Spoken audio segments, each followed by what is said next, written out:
Salam əziz 4-cü sinif şagirdləri və kanalımızın izləyiciləri. Sizə söz verdiyimiz kimi monitorinq imtahanlarına dəstək olmaq məqsədi ilə izahlarımızı davam etdiririk. Bugün sizlərlə birlikdə yekun monitorinq 4 və göbələklər mətninin izahını verməyə çalışacağıq. Həmçinin iki mətndə ardıcıl olaraq hər iki mətn və ona aid olan tapşırıqların izahına birlikdə baxmış olacağıq.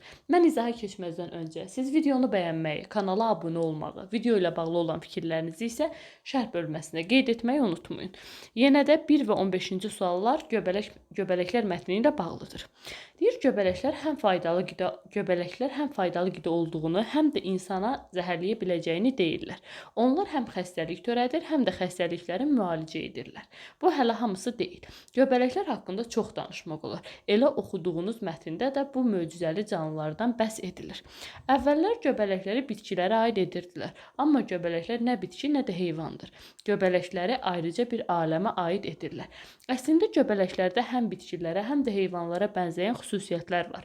Onlar bitkilər kimi su və qida maddələrini sormaqla qidalanırlar. Göbələklər də həşəratlarda olan xitin adlanan maddə var. Xitin bitkilərdə olmur. Bu xüsusiyyətinə görə göbələklər heyvanlara yaxınlaşır, heyvanlara daha yaxındır. Göbələklərə suda, quruda, torpaqda bir sözlə canlıların olduğu hər yerdə rast gəlmək olar.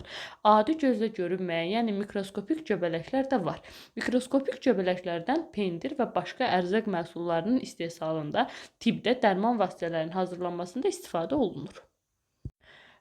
Çörək, bulka məlumatlarının bişirilməsində mikroskopik göbələklərdən istifadə edilir. Bu göbələklərə maya göbələkləri deyirlər. Bir çox ot yeyən heyvanlarda göbələklər həzm prosesinin getməsində böyük rol oynayır. Göbələklərin bir çox növü insanlar üçün qida məhsuludur. Göbələklər məhv olmuş bitki və heyvan qalıqlarının parçalanmasında iştirak edirlər və torpağı münbütləşdirirlər. Bu maraqlı canlılar digər canlılarla, məsələn ağaclarla, yosunlarla, hətta heyvanlarla birlikdə yaşaya bilirlər. Bitki köklərində yaşayan göbələk torpaqda qida maddələrini sorub bitkinin yaxşı qidalanmasına kömək edir. Əvəzində isə bitkidən hazır üzvü maddə alır. Hazır üzvü maddələrlə qidalanması göbələklərin heyvanlara yaxınlaşdıran xüsusiyyətlərdəndir. Ağaclarla göbələklərin bu cür şərikli həyat sürməsi simbioz adlanır və yaxud da simbioz deyilir. Göbələklərin bəzi növləri ziyanlıdır.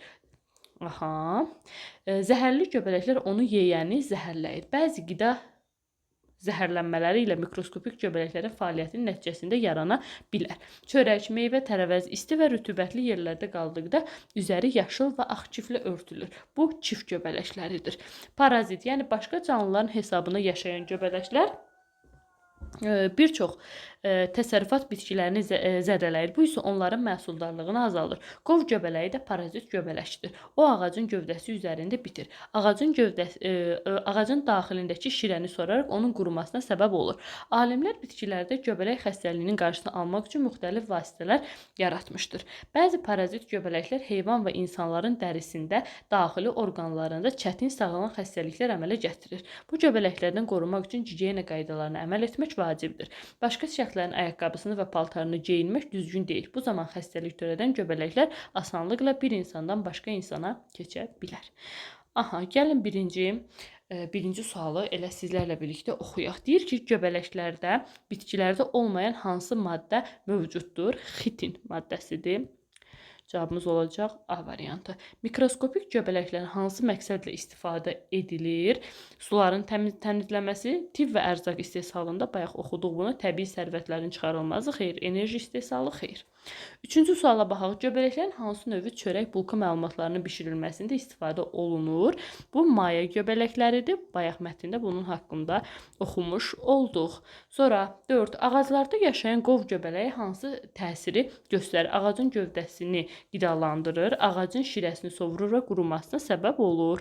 Ağacın kökünü gücləndirir, meyvə verməsinə kömək edir. Xeyr, cavabımız olacaq B variantı. Hansı göbələk növü insan və heyvan dərisində çətin sağalan xəstəliklər yarada bilir? Bu daha çox parazit göbələklərə aiddir. 6-cı suala baxaq. Göbələklər torpağa necə təsir edir? Torpağın məhsuldarlığını azaldır, xeyr. Torpağın nəmliyini azaldır, xeyr. Temperaturu artırır, xeyr. torpağın münbitliyini artırır. Göbələklərin bitkilərlə qarşılıqlı təsirində hansı maddələr mübadiləsi baş verir? Bitkilər göbələklərə üzvü maddələr verir, göbələklər bitkilərə qida maddələri verir. Göbələklər bitkilərə su verir, bitkilər göbələklərə qida maddələri, bitkilər göbələklərə oksigen verir. Xeyr, göbələklər bitkilərin kök sistemini zəiflədir. Burada bizim axtardığımız cavab olacaq A variantı. Mətndə hansı sual cavab tapmaq mümkün deyil. Göbələklər torpaq üçün faydası nədir? Bəli, torpağın münbitliyini artırır. Göbələklər hansı xəstəlikləri müalicə edir? Bu barədə məlumat yox idi. Göbələklərdən qorumaq üçün nə etmək lazımdır? Gigiyena qaydalarına əməl etmək lazımdır. Göbələklərə harada rast gəlmək olar? Göbələklərə demək olar ki, hər yerdə rast gəlmək olar. Cavabımız olacaq B variantı. 9-cu suala baxaq. Göbələklərlə bağlı hansı fikir doğru deyil? Göbələklərin ziyanlı növləri də var. Bu fikir doğru fikirdir. Göbələklər heyvanların həzm prosesini iştirak edir. Bəli. Göbələklər bitkilər aləminə aiddir. Xeyr. O nə bitkidir, nə də heyvandır. Xəstəlik törədən göbələklər insandan insana keçir. Bəli. Cavabımız olacaq C variantı. Altından xətt çəkilmiş birləşməni hansı sözlə əvəz etmək olar? Göbələklər canlıların dərisində çətin sağalan xəstəlikləri əmələ gətirir. Yaratmaq ola bilər. Yaradır, yaymaq, qovmaq, saxlamaq. Heç biri doğru variant olmuş olmaz. Cavabımız olacaq A variantı.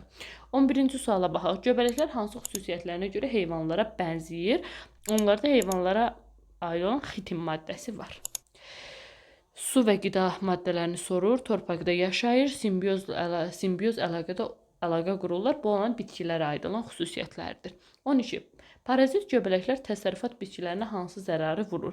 Onlar köklərini gücləndirir, bitkiləri daha sürətli böyüyür, torpağı münbitləşdirib bitkilərin məhsuldarlığını azaldır. Bir də cavabımız olacaq, doğru cavab variantımız olacaq. Onların köklərini parazit göbələklər təsərrüfat bitkilərinə hansı zərər vurur? Bitkilərin məhsuldarlığını azaldır. Bəli.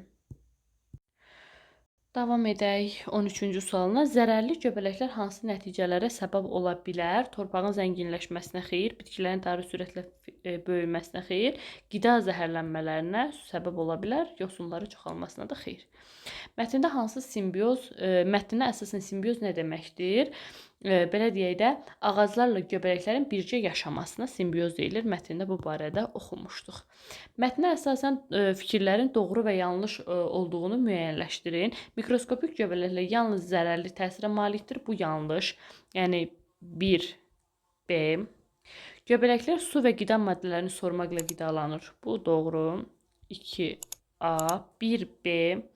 1B, 2A olan cavabımız B variantı kimi vardı. Amma yenə də baxaq.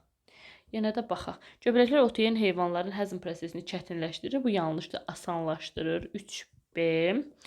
Parazit göbələklər bəzi bitkilərin qurumasına səbəb olur. Bəli, bu doğru fikirdir. 4A. Göbələklər bitkilərdə olan xitim adlanan maddə var. Bu yanlışdır, heyvanlarda olan maddə var. Cavabımız olacaq B variantı. Vermək çoxalmaqdır. 16-cı və 30-cu sualda bu mətnlə bağlı olan sualdır. Gəlin mətnimizi oxuyaq sizlərlə birlikdə. Deyir, bir vaxtlar bir kəndli mədrəsənin qapısını döydü. Qapılara baxan tələbə gəlib qapını açanda kəndli ona bir salxım dadlı üzüm uzadıb dedi. Bunlar mənim bağımın ən gözəl üzümləridir. Sənə hədiyyə gətirmişəm. Çox sağ ol, tələbə dedi. Mən onları dərhal müəllimim üçün aparacağam. Hədiyyənizdən çox razı qalacaq. Yox, kəndli qışqırdı. Mən bunları sənin üçün gətirmişəm. Mənim üçün tələbənin üzü qızardı. O belə gözəl hədiyyəyə layiq olduğunu düşünmürdü. Aha.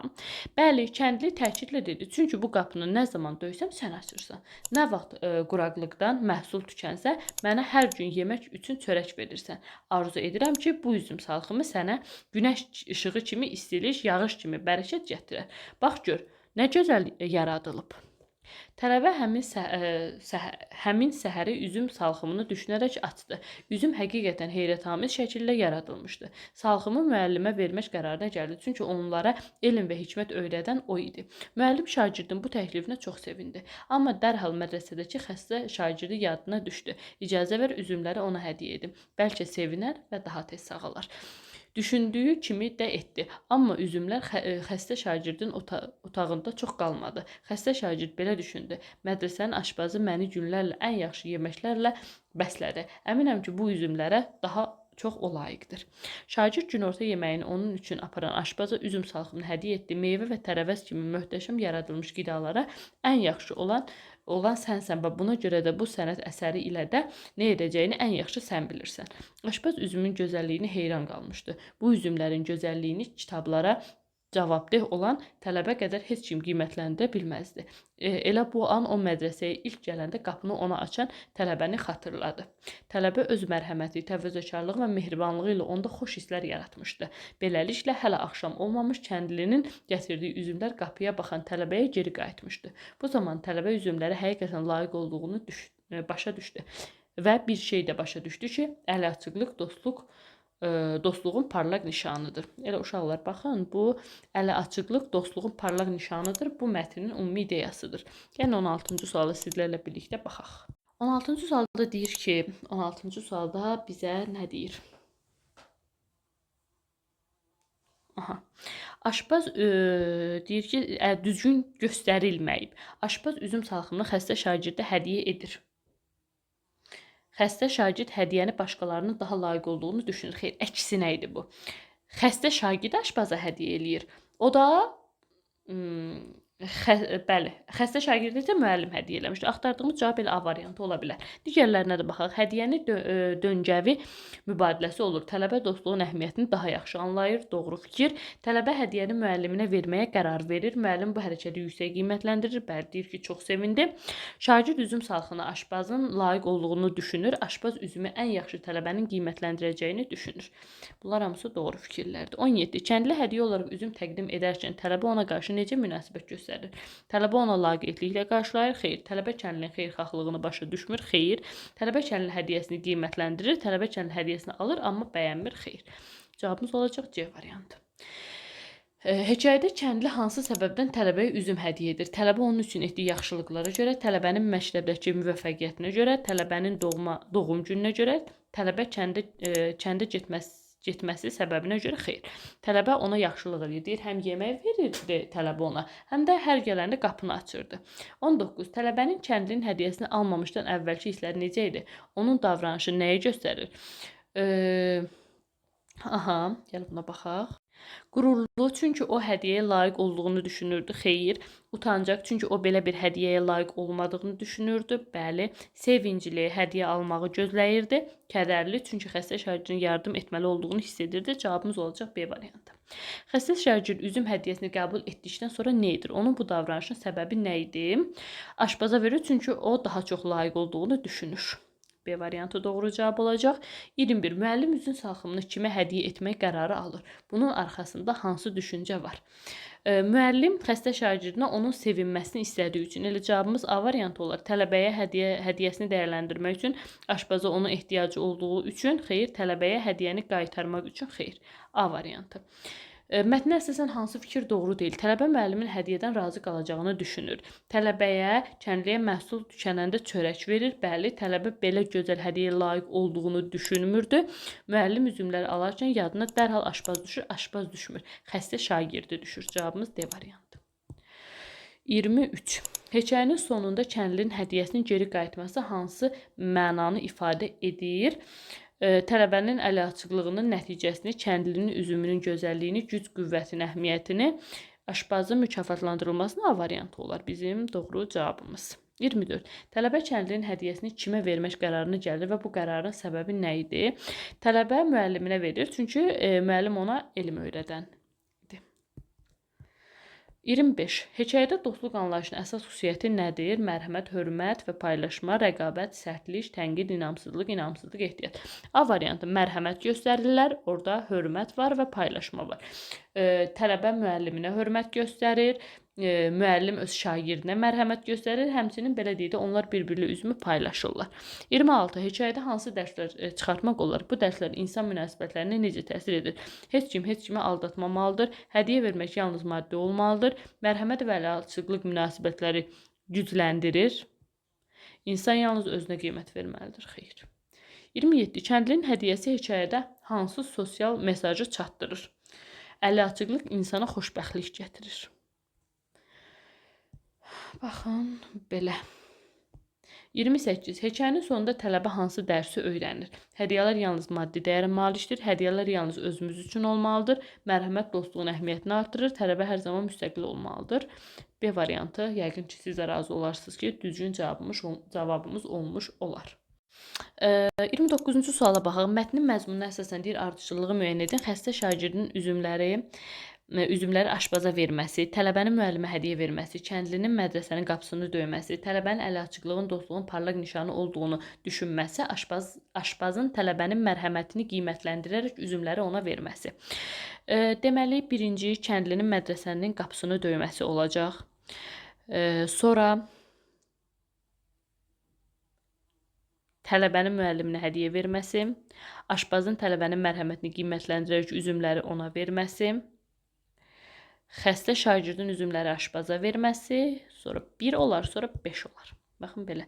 3, 2, 1, 5, aha 5, bir də 4. Baxaq, tələbənin əli açıq dostluğun parlaq nişanı olduğunu düşünməsi, bir də 4 olacaq. Cavabımız B variantı.